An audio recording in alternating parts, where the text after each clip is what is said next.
નમસ્કાર ખેડૂત મિત્રો, આજે તારીખ 5 મે 2026ને આજે આપણે કપાસના તાજા બજાર ભાવ જાણીશું। આજે પણ મિત્રો કપાસની અંદર 1600, 1700, 1800 બે પાંચ માર્કેટ યાર્ડમાં 1800 પ્લસ ભાવ કન્ટિન્યુ ચાલી રહ્યા છે। છેલ્લા 2 સપ્તાહથી કપાસમાં જે સુધારો છે તે મુજબનો સુધારો જોવા મળી રહ્યો છે। રૂગાસડીના ભાવમાં પણ હજુ સુધારો ચાલી રહ્યો છે, પરંતુ ખેડૂતોને ભાવ સારા એવા નથી મળી રહ્યા।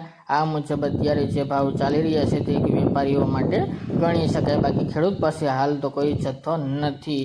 એટલા માટે અત્યારે એવરેજ બજાર ગણવા જઈએ તો 1700 થી 1800ની એવરેજ માર્કેટ યાર્ડમાં ભાવ ચાલી રહ્યા છે, મુજબ ચાલ્યા કરશે। તો ચાલો ખેડૂત મિત્રો આપણે જાણી લઈએ કે આજે કપાસના ભાવ શું ચાલી રહ્યા હતા।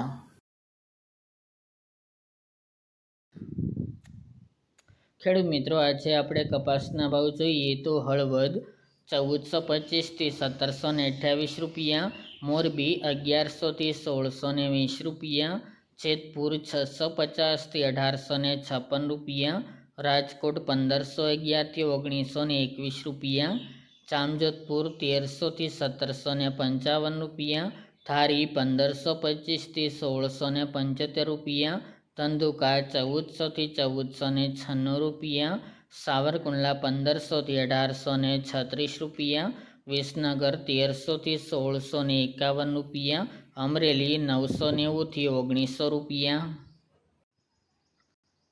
બાબરા 1680 થી 1950 રૂપિયા, બોટાદ 1500 થી 1900 રૂપિયા, ઉનાવા 1331 થી 1681 રૂપિયા, જસદણ 1400 થી 1875 રૂપિયા, ભાવનગર 1200 થી 1821 રૂપિયા, જામનગર 1200 થી 1575 રૂપિયા, અંજાર 1500 થી 1550 રૂપિયા, મહુવા 725 થી 1716 રૂપિયા, ગોંડલ 1081 થી 1881 રૂપિયા અને તળાજા 1415 થી 1620 રૂપિયા।